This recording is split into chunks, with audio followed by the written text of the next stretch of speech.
உலகின் மிக முக்கியமான வானியலாளர் வில்லியம் மார்ஷல் ஸ்மார்ட் அவர்களுடைய வாழ்க்கை வரலாறு தான் நம்ம இந்த வீடியோவில் பார்க்க போகிறோம். 1889 மார்ச் 9 அன்னைக்கு ஸ்காட்லாண்டுடைய பெர்ச்சரில் இருக்கிற டூனில் பீட்டர் ஃபெர்னி ஸ்மார்ட்டுக்கும் இசபெல்லா மார்ஷல் ஹெரோவர் ஸ்மார்ட்டுக்கும் முதல் குழந்தையாக பிறக்கிறார் வில்லியம் மார்ஷல் ஸ்மார்ட். இவர் கூட பிறந்தவங்க 4 யங்கர் பிரதர்ஸும் ஒரு யங்கர் சிஸ்டரும் இருந்திருக்கிறாங்க. இவருடைய குடும்பம் நல்ல நிலையில் வாழ்ந்து வந்திருக்கிறாங்க.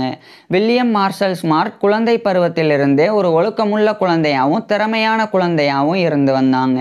இந்த நிலையில் 1894ஆம் ஆண்டு வில்லியம் மார்ஷல் ஸ்மார்ட்டுக்கு 5 வயசு இருக்கும்போது இவருடைய அப்பா இவரை படிக்க வைக்கிறதுக்காக டூன்லேயே இருக்கக்கூடிய டூன் பேரிஷ் ஸ்கூலில் இவரை சேர்த்துறாங்க.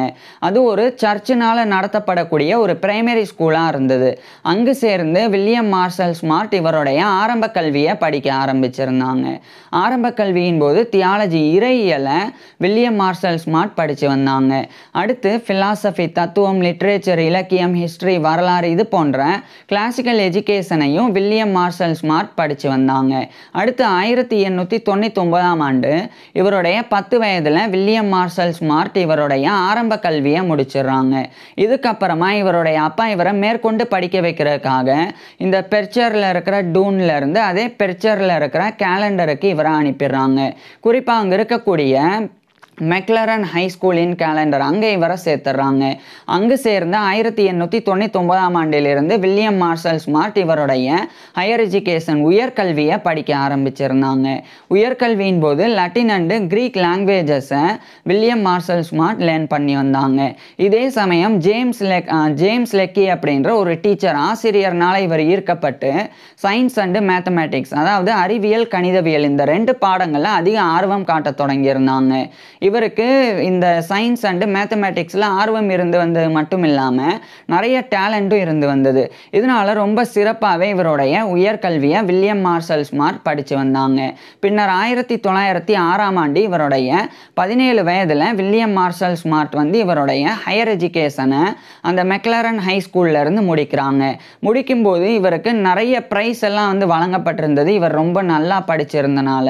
இதுக்கப்புறமா இந்த 1906ஆம் ஆண்டு வில்லியம் மார்ஷல் ஸ்மார்ட்டோடைய அண்டர் கிராஜுவேட் ஸ்டடீஸுக்காக இவருடைய அப்பா இவரை இந்த ஸ்காட்லாண்டுடைய பெர்ச்சரில் இருக்கிற கேலண்டரில் இருந்து அதே ஸ்காட்லாண்டில் இருக்கிற கிளாஸ்கோவுக்கு இவரை அனுப்பிடுறாங்க.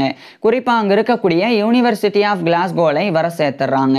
அங்கு சேர்ந்து வில்லியம் மார்ஷல் ஸ்மார்ட் இவருடைய அண்டர் கிராஜுவேட் ஸ்டடீஸை படிக்க ஆரம்பிச்சிருந்தாங்க. குறிப்பாக இவர் மாஸ்டர் ஆஃப் ஆர்ட்ஸ் எம்ஏ எடுத்து படிக்க ஆரம்பிச்சிருந்தாங்க. அதாவது இந்த மாஸ்டர் ஆஃப் ஆர்ட்ஸ் அப்படின்றது பேரளவில் எம்ஏ அப்படின்னு இருந்தாலும் இது ஒரு அண்டர் கிராஜுவேட் ஆனர்ஸ் டிகிரி தான். குறிப்பாக ஸ்காட்லாண்டில் ஒரு சில யூனிவர்சிட்டிஸ்லையும் இங்கிலாந்தில் 2 யூனிவர்சிட்டிஸில் மட்டும் இந்த மாஸ்டர் ஆஃப் ஆர்ட்ஸ் அப்படின்றது அண்டர் கிராஜுவேட் ஆனர்ஸ் டிகிரியாக வழங்கப்படும். உதாரணத்துக்கு இங்கிலாந்தை பொறுத்த வரைக்கும் university of Cambridge, university of Oxford, இந்த 2 பல்கலைக்கழகங்களில் அண்டர் கிராஜுவேட் ஆனர்ஸ் டிகிரியாகவே எம்ஏ வழங்கப்படும். அதேமாதிரி ஸ்காட்லாண்டை பொறுத்த வரைக்கும் ஸ்காட்லாண்டில் இருக்கக்கூடிய இவர் படிக்கிற யூனிவர்சிட்டி ஆஃப் கிளாஸ்கோ, அடுத்து அதே ஸ்காட்லாண்டில் இருக்கக்கூடிய university of Edinburgh, university of Aberdeen, university of Dundee, university of Saint Andrews இது போன்ற பல்கலைக்கழகங்கள்லையும் மாஸ்டர் ஆஃப் ஆர்ட்ஸ் அப்படின்றது ஒரு அண்டர் கிராஜுவேட் ஹானர்ஸ் டிகிரியாக வழங்கப்படும். ஸோ இவர் அண்டர் கிராஜுவேட் ஸ்டடீஸை தான் அந்த யூனிவர்சிட்டி ஆஃப் கிளாஸ்கோவில் படிக்க ஆரம்பிச்சிருந்தாங்க. குறிப்பாக இவர் மேத்தமெட்டிக்ஸ், கணிதவியல், நேச்சுரல் ஃபிலாசபி, இயற்கை தத்துவம், ஃபிசிக்ஸ், இயற்பியல், கெமிஸ்ட்ரி, வேதியியல் இது போன்ற பாடங்களை மாஸ்டர் ஆஃப் ஆர்ட்ஸின் போது எம்ஏ டிகிரியின் போது வில்லியம் மார்ஷல் ஸ்மார்ட் படித்தாங்க. அடுத்து 1910ஆம் ஆண்டு இவருடைய 21 வயதில் வில்லியம் மார்ஷல் ஸ்மார்ட் இவருடைய Master of Arts MA university of கிளாஸ்கோவிலிருந்து முடிக்கிறாங்க. முடிக்கும்போது வில்லியம் மார்ஷல் ஸ்மார்ட்டுக்கு நிறைய கௌரவங்கள், நிறைய ப்ரைஸஸ் இவருக்கு வழங்கப்பட்டிருந்தது. அது காரணம் இவர் ரொம்ப சிறப்பாக படிச்சிருந்தனால. குறிப்பாக இவருக்கு சீப் சாங்ஸ் அப்படின்ற ஒரு எக்ஸிபிஷன், ஒரு ஸ்காலர்ஷிப் இவருக்கு யூனிவர்சிட்டி ஆஃப் கேம்பிரிட்ஜ் தரப்பிலிருந்து வழங்கப்படுது. ஸோ இந்த ஒரு உதவித்தொகையை பயன்படுத்தி இவர் மேற்கொண்டு படிக்கணும் அப்படின்னு முடிவு செய்கிறாங்க. இதன் காரணமாக இவருடைய அப்பாவினுடைய உதவியோட இந்த 1910ஆம் ஆண்டு ஸ்காட்லாண்டில் இருக்கிற கிளாஸ்கோவிலிருந்து இங்கிலாந்துடைய கேம்பிரிட்ஜரில் இருக்கிற கேம்பிரிட்ஜுக்கு இவர் போயிடுறாங்க.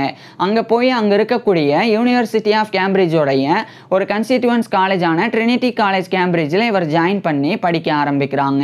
இந்த ட்ரினிட்டி காலேஜ் கேம்பிரிட்ஜ் அப்படின்றது யூனிவர்சிட்டி ஆஃப் கேம்பிரிட்ஜோடைய ஒரு கன்ஸ்டிடியூவன்ஸ் காலேஜ், ஒரு அங்கம் தான்.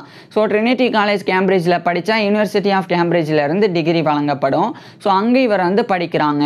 படிக்கும்போது மேத்தமெட்டிக்கல் ட்ரைபாஸ் இவர் எடுத்து படித்தாங்க. பேச்சுலர் ஆஃப் ஆர்ட்ஸ் வந்து படிக்க தொடங்கியிருந்தாங்க.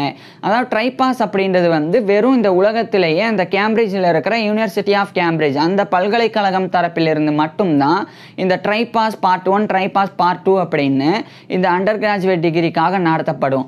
எப்படி வந்து உலகம் முழுவதிலும் வந்து 6 மந்த்ஸுக்கு ஒரு தடவை செமஸ்டர் மாறுதோ இது மாதிரி 2 ஆண்டுகளுக்கு அதிகபட்சம் 2 ஆண்டுகளுக்கு ஒரு முறை வந்து அந்த ட்ரைபாஸ் பார்ட் 1 ட்ரைபாஸ் பார்ட் 2 அப்படின்னு 2 பார்ட் வந்து இருக்கும். அந்த 2 பார்ட்டும் முடித்தா பேச்சுலர்ஸ் டிகிரி யூனிவர்சிட்டி ஆஃப் கேம்பிரிட்ஜிலேருந்து வழங்கப்படும். ஸோ இவர் வந்து மேத்தமெட்டிக்கல் ட்ரைபாஸ் பார்ட் 1 1910ஆம் ஆண்டிலிருந்து 1912 வரைக்கும் படித்து அதுக்கப்புறம் மேத்தமெட்டிக்கல் ட்ரைபாஸ் பார்ட் 2 வந்து படிக்க ஆரம்பிக்கிறாங்க.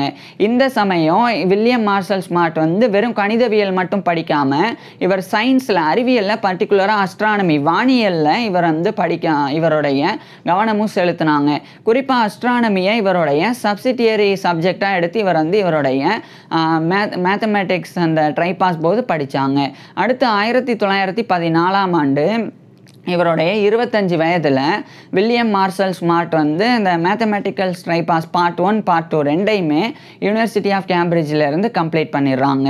இந்த கம்ப்ளீட் பண்ண அதாவது ட்ரினிட்டி காலேஜ் கேம்பிரிட்ஜிலேருந்து கம்ப்ளீட் பண்ணுறாங்க. கம்ப்ளீட் பண்ணும்போது இவருக்கு வந்து டைசன் மெடலானது வழங்கப்பட்டது. அந்தளவுக்கு இவர் ரொம்ப சிறப்பாக படிக்கக்கூடிய ஒரு பிரில்லியண்டான ஸ்டூடெண்ட்டாக இருந்தாங்க.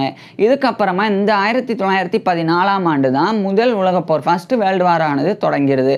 இந்த முதல் உலகப்போர் தொடங்கிய உடனே ராயல் நேவியில் வில்லியம் மார்ஷல் ஸ்மார்ட் வந்து ஜாயின் பண்ணுறாங்க. ஸோ ராயல் கடற்படையில் ஜாயின் பண்ணுறாங்க. ஒரு இன்ஸ்ட்ரக்டர் இன் நேவிகேஷன் இந்த வழிகாட்டுதல் ஸோ அதில் ஒரு கற்பிப்பாளராக 1914ஆம் ஆண்டு இவர் ஜாயின் பண்ணுறாங்க. உடனடியாக 1915ஆம் ஆண்டு வில்லியம் மார்ஷல் ஸ்மார்ட் வந்து இங்கிலாந்துடைய லண்டனில் இருக்கிற அந்த கிரீனேஜில் இருக்கக்கூடிய royal navigation college royal navy college Greenwich so அங்கே இவர் வந்து ஒரு இன்ஸ்ட்ரக்டராக நியமிக்கப்படுறாங்க. அடுத்து 1916ஆம் ஆண்டு இந்த போரின் போது இவர் வந்து HMS எம்பரர் ஆஃப் இந்தியா அந்த ஒரு ஷிப்பில் இவர் வந்து அனுப்பப்படுறாங்க 1916ஆம் ஆண்டு. ஸோ முழுக்க முதல் உலகப் போரின் போது வில்லியம் மார்ஷல் ஸ்மார்ட்டும் ராயல் நேவியில் தான் பணிபுரிஞ்சாங்க. அடுத்து 1916ஆம் ஆண்டு இவருக்கு ரெய்லி பிரைஸும் வழங்கப்பட்டது. இதை தொடர்ந்து 2 ஆண்டுகளுக்கு அப்புறமா 1918ஆம் ஆண்டு இந்த முதல் உலகப் போரானது முடிவடைஞ்சிருது. முதல் உலகப் போர் 1918ஆம் ஆண்டு முடிவடைஞ்சிருந்தாலும் 1919ஆம் ஆண்டு தான் ஆர்மி நேவி அந்த ராயல் ஆர்மி ராயல் நேவி அது எல்லாமே வந்து டிமொபைலைஸ் பண்ணப்பட்டது. ஸோ 1919ஆம் ஆண்டு தான் வில்லியம் மார்ஷல் ஸ்மார்ட்டும் போரில் இருந்து வெளியே வராங்க. வெளியே வந்த இதே 1919ஆம் ஆண்டு கிட்டத்தட்ட இவருடைய 30 வயதில் வில்லியம் மார்ஷல் ஸ்மார்ட் வந்து இசபெல் கார்ஸ்வெல் அப்படின்ற ஒரு பெண்ணை வந்து திருமணம் பண்ணிக்கிறாங்க. இது ஒரு பக்கம் இருக்கு. இதே 1919ஆம் ஆண்டு இவர் இங்கிலாந்துடைய கேம்பிரிட்ஜில் இருக்கிற கேம்பிரிட்ஜுக்கு இவருடைய மனைவி அழைச்சிட்டு போயிடுறாங்க. அங்கே போனதுக்கப்புறமா அங்கே இருக்கிற யூனிவர்சிட்டி ஆஃப் கேம்பிரிட்ஜில் இவர் ஒரு லெக்சரர் இன் மேத்தமேட்டிக்ஸாக அதாவது கணிதவியலில் ஒரு விரிவுரையாளராக 1919ஆம் ஆண்டிலிருந்து இவருடைய டீச்சிங் கெரியரை ஸ்டார்ட் பண்ணுறாங்க. இந்த நிலையில் 1920 இந்த காலகட்டத்தில் வில்லியம் மார்ஷல் ஸ்மார்ட்டுக்கும் இவருடைய மனைவியான இசபெல் கார்ஸ்வெல் ஸ்மார்ட் இவங்க 2 பேருக்குமே ஜான் ஜேமிசன் கார்ஸ்வெல் ஸ்மார்ட் அப்படின்னு ஒரு ஆண் குழந்தை 1920ஆம் ஆண்டு பிறந்தது. இதுக்கப்புறமா 1921ஆம் ஆண்டு அந்த யூனிவர்சிட்டி ஆஃப் கேம்பிரிட்ஜோடைய லெக்சரர் இன் மேத்தமேட்டிக்ஸாக மட்டும் இவர் இல்லாமல் இவர் ஒரு ஜான் கவுச் ஆடம்ஸ் அஸ்ட்ரானமராகவும் நியமிக்கப்படுறாங்க. அதாவது ஜான் கவுச் ஆடம்ஸ் அப்படின்னு சொல்லி ஒரு வானியலாளர் இருந்தாங்க. அவர் 1819 to 1892 இந்த காலகட்டத்தில் வாழ்ந்தவர். ஸோ அவரை போற்றும் விதமாக அவருடைய பேரில் ஒரு அஸ்ட்ரானமர் ஒரு வானியலாளர் பதவி யூனிவர்சிட்டி ஆஃப் கேம்பிரிட்ஜில் உருவாக்கப்பட்டிருந்தது. அந்த பதவியில் தான் 1921ஆம் ஆண்டு வில்லியம் மார்ஷல் ஸ்மார்ட் வந்து ஒரு ஜான் கவுச் ஆடம்ஸ் அஸ்ட்ரானமராக நியமிக்கப்பட்டாங்க. ஸோ இவர் வந்து அஸ்ட்ரானமி சார்ந்த நிறைய ஆராய்ச்சிகளை மேற்கொள்ள தொடங்குறாங்க. இதுக்கிடையில் 1922ஆம் ஆண்டு வில்லியம் மார்ஷல் ஸ்மார்ட்டுக்கும் இவருடைய மனைவியான இசபெல் கார்ஸ்வெல் ஸ்மார்ட் இவங்க 2 பேருக்குமே ஆலஸ்டர் ஸ்மார்ட் அப்படின்னு ரெண்டாவதாக இன்னொரு ஆண் குழந்தையும் பிறந்தது. இதே 1922ஆம் ஆண்டு வில்லியம் மார்ஷல் ஸ்மார்ட் வந்து எஃப்என் சீரம் அப்படின்னு அப்படின்னு சொல்லி எஃப்என் சிஎம் அப்படின்னு ஒரு கமாண்டர், அவர் கூட சேர்ந்து இவர் வந்து அட்மிரல்டி மேனுவல் ஆஃப் நேவிகேஷன் அப்படின்னு ஒரு புக்கு இதை எழுதி 1922ஆம் ஆண்டு வில்லியம் மார்ஷல் ஸ்மார்ட் வந்து பப்ளிஷ் பண்ணுறாங்க.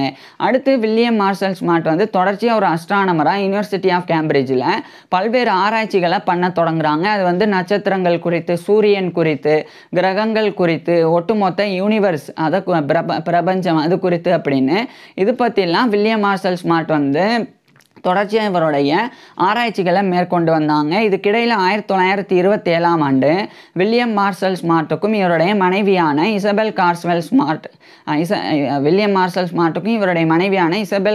ஸ்மார்ட் இவங்க 2 பேருக்குமே மூன்றாவதாக இன்னொரு ஆண் குழந்தை, அதாவது ராடரிக் நினியன் ஸ்மார்ட் அப்படின்னு மூன்றாவதாக இன்னொரு ஆண் குழந்தை பிறந்தது.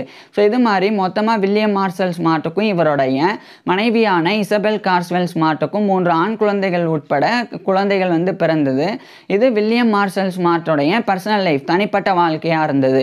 இது ஒரு பக்கம் இருக்குது. 1928ஆம் ஆண்டு வில்லியம் மார்ஷல் ஸ்மார்ட் வந்து the sun, the stars and the universe அப்படின்னு சொல்லி ஒரு புக்கை எழுதி பப்ளிஷ் பண்ணுறாங்க.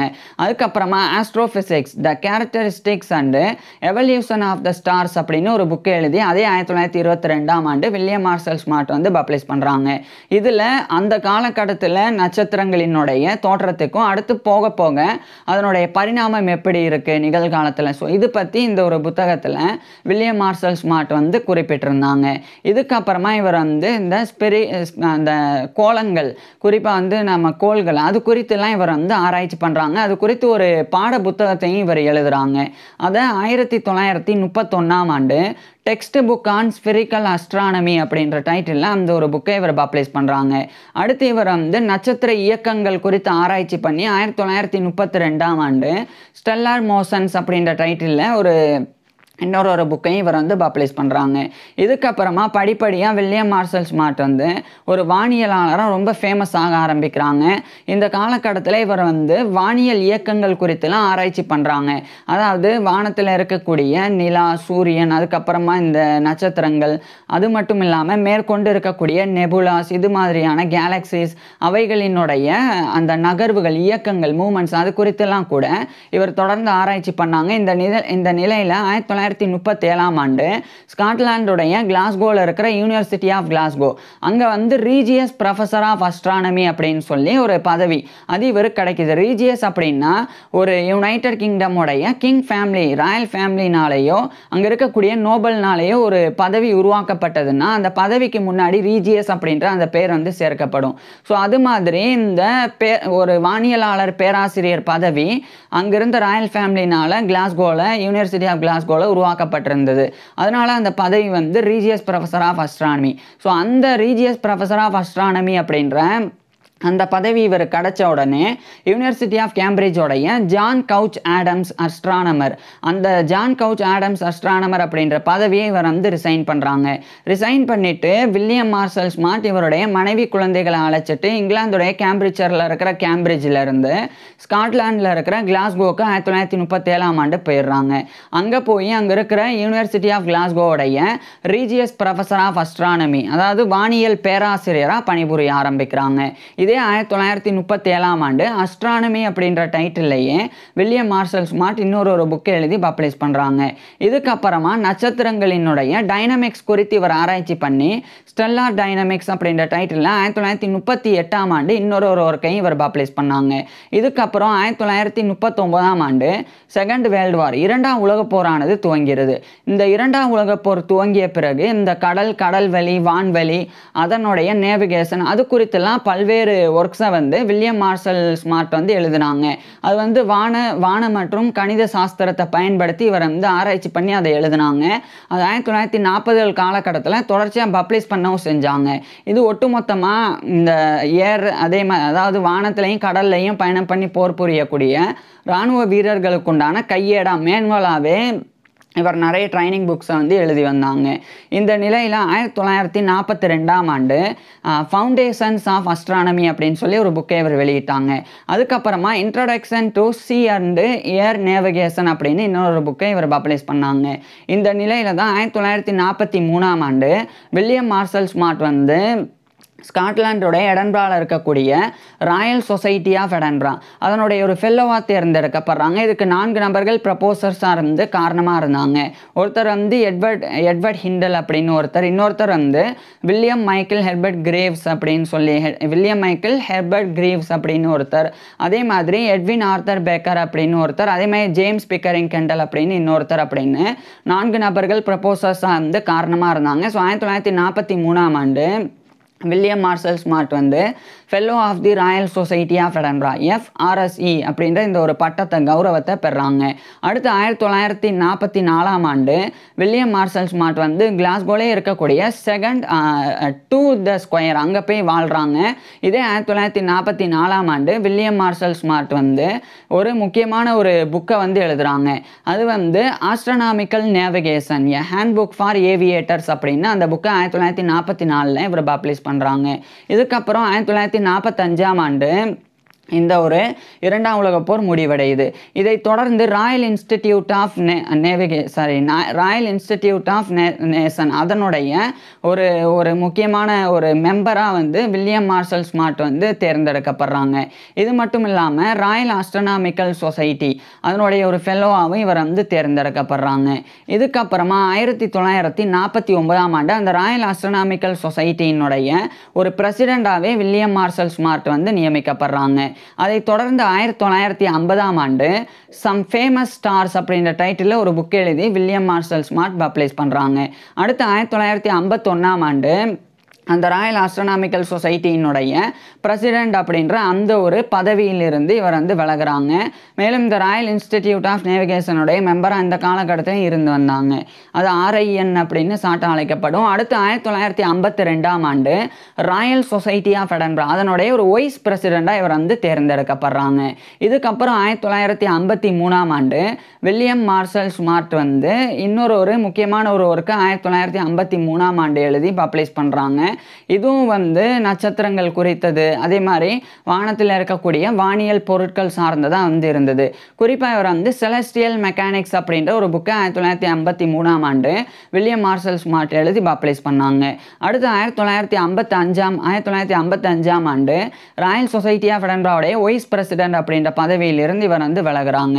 அடுத்து 1956ஆம் ஆண்டு ஃபவுண்டேஷன்ஸ் ஆஃப் அனலிட்டிக்கல் ஜியாமெட்ரி அப்படின்னு ஒரு புக் எழுதி இவர் பப்ளிஷ் பண்ணாங்க. அதுக்கப்புறமா காம்பினேஷன் ஆஃப் ஆப்சர்வேஷன்ஸ் அப்படின்னு ஒரு புக்கை 1958ஆம் ஆண்டு வில்லியம் மார்ஷல் ஸ்மார்ட் பப்ளிஷ் பண்ணாங்க. இந்த 1958ஆம் ஆண்டு தான் ஸ்காட்லாண்டுடைய எடன்பராவில் இருக்கிற ஆஸ்ட்ரோனாமிக்கல் சொசைட்டி ஆஃப் எடன்பரா அவங்க தரப்பில் இருந்து இவருக்கு வந்து லோரிமர் மெடல் ஆனது வழங்கப்பட்டது. இதுக்கப்புறம் 1959ஆம் ஆண்டு the origin of the earth அதாவது பூமியின் தோற்றம் அப்படின்ற டைட்டில் ஒரு புக் எழுதி இவர் வெளியிட்டாங்க. இந்த 1959ஆம் ஆண்டு தான் இறுதியாக இவருடைய 70 வயதில் வில்லியம் மார்ஷல் ஸ்மார்ட் வந்து யூனிவர்சிட்டி ஆஃப் கிளாஸ்கோவுடைய ரீஜியஸ் ப்ரொஃபஸர் ஆஃப் அஸ்ட்ரானமி அப்படின்ற அந்த பதவியிலிருந்து ரிட்டையர் ஆயிடுறாங்க. ரிட்டையர் ஆனதுக்கு அப்புறமாவும் 1960கள் காலகட்டத்திலையும் கூட வில்லியம் மார்ஷல் ஸ்மார்ட் வந்து தொடர்ச்சியாக இவருடைய பல்வேறு ஆராய்ச்சி பணிகளை தொடர்ந்து செஞ்சு வந்தாங்க. அதில் குறிப்பாக இவர் வந்து செலஸ்டியல் கினமேட்டிக்ஸ் அப்படின்னு ஒரு புக்கை 1968ஆம் ஆண்டு பப்ளிஷ் பண்ணாங்க. அதுக்கப்புறம் 2 ஆண்டுகளுக்கு பிறகு இந்த பிரபஞ்சத்தினுடைய புதிர் அப்படின்ற title the riddle of the universe அப்படின்ற டைட்டில் 1970ஆம் ஆண்டு வில்லியம் மார்ஷல் ஸ்மார்ட் வந்து கடைசியாக இன்னொரு புக்கையும் எழுதி வெளியிட்டாங்க. இது மாதிரி கிட்டத்தட்ட 20க்கும் மேற்பட்ட கல்வி சார்ந்த அதாவது வானியல்ல கல்வி சார்ந்த புத்தகங்களை வில்லியம் மார்ஷல் ஸ்மார்ட் வந்து எழுதினாங்க. ஆராய்ச்சி சார்ந்த நிறைய புத்தகங்களையும் வில்லியம் மார்ஷல் ஸ்மார்ட் வந்து எழுதினாங்க. இதனாலேயே இவர் வந்து ஒரு புகழ்பெற்ற ஒரு வானியலாளராக கருதப்பட்டு வந்தாங்க. இது ஒரு பக்கம் இருக்க வில்லியம் மார்ஷல் ஸ்மார்ட்டோடைய 3 மகன்கள் அந்த 3 மகன்களுமே வந்து பேராசிரியர் பதவியை வகித்து வந்தாங்க. குறிப்பாக வந்து அந்த ஜான் ஜேமிசன் கார்ஸ்வெல் ஸ்மார்ட் அப்படின்ற முதல் மகன் அவர் வந்து ஒரு பேராசிரியர் ஆனாங்க. ஃபிலாசபர் தத்துவவியலாளராகவும் ஆனாங்க. அலெஸ்டர் ஸ்மார்ட் அப்படின்ற இன்னொரு மகனும் வந்து பேராசிரியர் ஆனாங்க. அதே மாதிரி நினியன் ஸ்மார்ட் அப்படின்ற இன்னொரு மகனும் பேராசிரியர் ஆனாங்க. ஸோ இது மாதிரி வில்லியம் மார்ஷல் ஸ்மார்ட் பர்சனல் லைஃப்லையும் இந்த மாதிரியான சாதனைகள் வந்து செஞ்சுருந்தாங்க. இப்பேற்பட்ட நபர் இறுதியாக 1975ஆம் ஆண்டு செப்டம்பர் 17 அன்னைக்கு இவருடைய 86 வயதில் வில்லியம் மார்ஷல் ஸ்மார்ட் இறந்து போயிடுறாங்க. ஸோ 1975 செப்டம்பர் 17 அன்னைக்கு இவருடைய 86 வயதில் வில்லியம் மார்ஷல் ஸ்மார்ட் இறந்து போயிடுறாங்க. இவர் இறந்து போயிட்டாலும் இவர்னால எழுதப்பட்ட நிறைய புத்தகங்கள், குறிப்பாக textbook on spherical anatomy அப்படின்றது, textbook on spherical astronomy அப்படின்றது, இந்த ஒரு பாட புத்தகமானது பிற்காலத்தில் பல நபர்களால் எழுதப்பட்டு தொடர்ச்சியாக பப்ளிஷ் பண்ணப்பட்டு இன்னைக்கு வரைக்குமே வானியலில், குறிப்பாக கோள வானியலில் பயன்படுத்தக்கூடிய ஒரு முக்கியமான பாட புத்தகங்களில் ஒன்றாக இருந்து வருது. ஸோ இப்பேற்பட்ட படைப்புகளை எழுத்துக்கள் வடிவில் உருவாக்கிய வில்லியம் மார்ஷல் ஸ்மார்ட் பற்றி நீங்கள் என்ன நினைக்கிறீங்க அப்படின்றத கீழே கமெண்ட்ஸில் சொல்லுங்கள். உங்களுக்கு எந்த மாதிரியான டாபிக்ஸில் எந்த மாதிரியான வீடியோஸ் வேணும் அப்படின்றதையும் கீழே கமெண்ட்ஸில் சொல்லுங்கள். தேங்க்யூ.